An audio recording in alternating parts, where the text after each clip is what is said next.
For years and years now, I've been thinking about the idea of a robot boxing game. Now sure, normal boxing games are cool and all, but the beauty of robot boxing is the absolute brutality of it. Now, humans have limits, they're squishy, they got weak bones, but robots, they can just go on and on and on until they've got no fight left. I mean, I guess I could just make Mortal Kombat, but where's the fun in that? But I searched and searched and found out that there's only really been a good handful of games that are similar to the concept I had in mind, and let's just say they're okay, they're not that good. But to their credit, they were made at a time where gaming wasn't too advanced like it is today, with our advanced ray tracing and Unreal Engine 5 and Fortnite. So I decided to take matters into my own hands and give a shot at making my own robot boxing game in Roblox. Now, you might ask, why Roblox? Why use the kids game engine? Shh, don't worry, my child, I'll explain.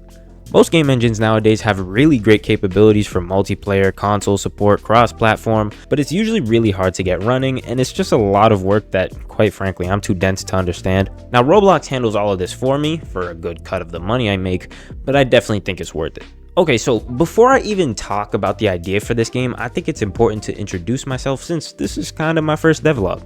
I'm usually Reggie and I've been practicing Roblox development for years now, and I'll admit most of my experience probably looks something like this.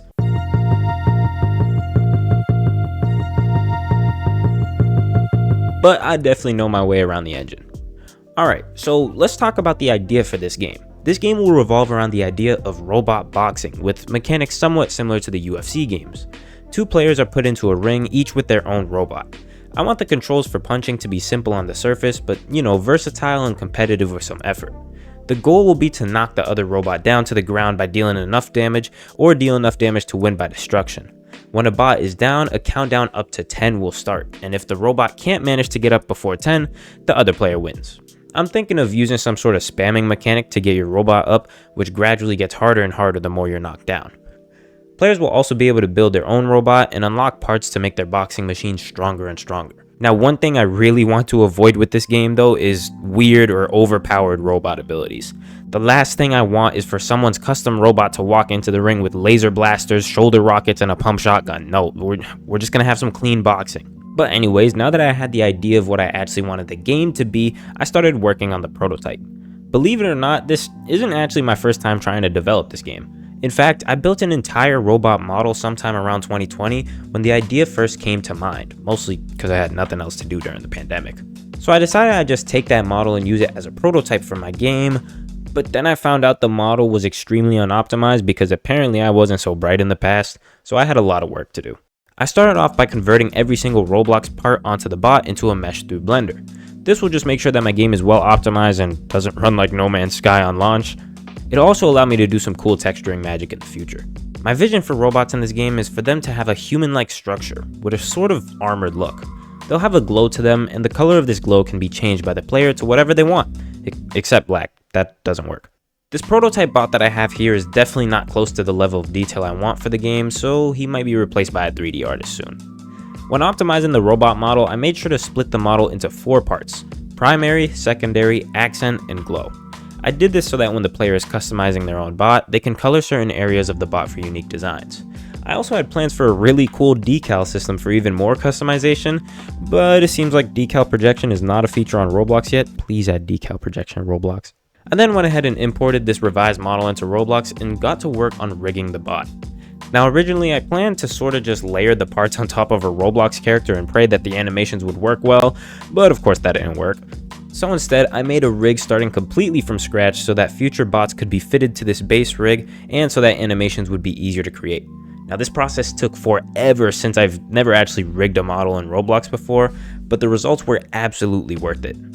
I used Roblox's new built-in strafe animations, which pretty much animates every walk direction instead of looking something like this.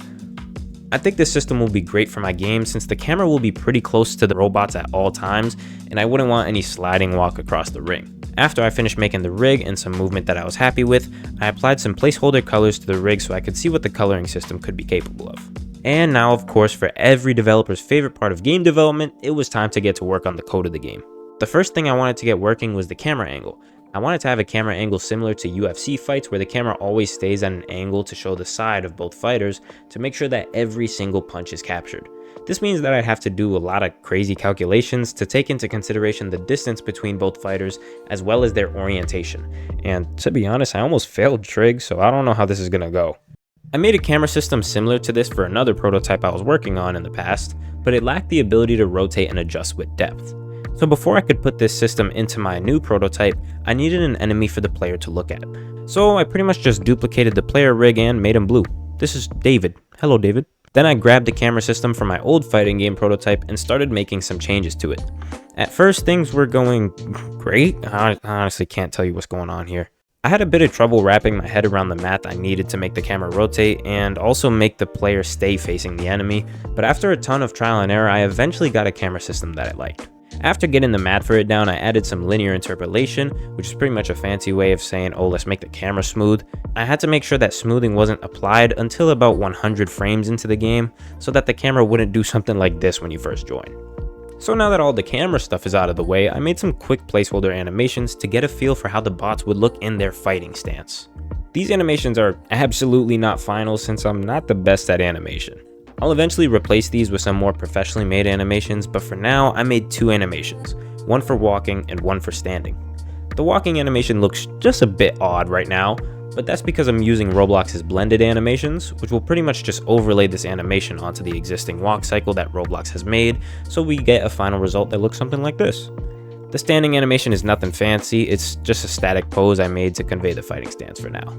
I wanted to do one more thing before I started getting into punching and hit detection, which was a prototype map. I definitely want the maps in this game to be pretty large background-wise, with the playable area being fairly small. I imagine it from, a realistic standpoint, where if robot boxing was a real sport, the audience would probably be placed pretty far from the arena itself to avoid being hit by flying robots. My vision for the prototype arena followed this idea, and I also wanted to get some nice test lighting in. I wanted to have a fairly cold lighting feel to some of the maps in the game, since this game is all about this sci-fi future with robot boxing, so cold and bright lights help convey this feeling. So I have the prototype map all done, so now it's time for me to start working on the bread and butter of this game, which is punching. Since I had a fresh start for this prototype, I wanted to make sure that all the code I wrote was as clean as possible so I can easily understand it and add on to it in the future, instead of the code looking like what I wrote for my last game. We won't talk about that though. With this in mind, I went back to the animation code for the player and did some housekeeping. I decided to leave the camera script as it is for now, since to be honest the math kinda hurts my head, and started working on some basic input handling.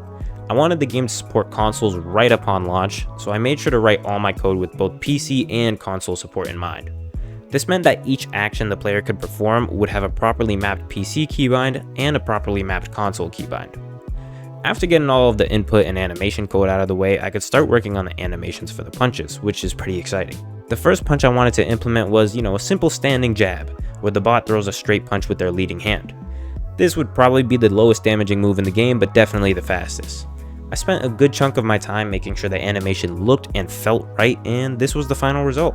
I ported the animation into my code to get it working with some inputs, and it looked pretty good. The next punch I animated was a cross, which was a more heavy punch that uses the rear hand to land a strong punch to the head. This animation definitely took me longer to make, but the end result was absolutely worth it. I loved how smooth the animation turned out, and I was pretty proud of myself. With both of these animations in, I started to get a good feel for how I wanted the control format of the game to be on PC and console. So after finishing up the map and animations, I had a great base for my prototype, which will help me decide the future of my game and will help me implement features and animations easily. I want the final game to be very polished since this is my dream game, and I wanted to make sure that I start on the right foot. I have plans for this game to be completely free to play since, let's be honest, no one would play it if it was paid access, and available on console and PC on launch, with mobile support coming after release. I'll try to upload new devlogs every other week, so be sure to turn on notifications and be sure to subscribe and like if you enjoyed this devlog. It'll help me feed my pet goldfish that I do not have.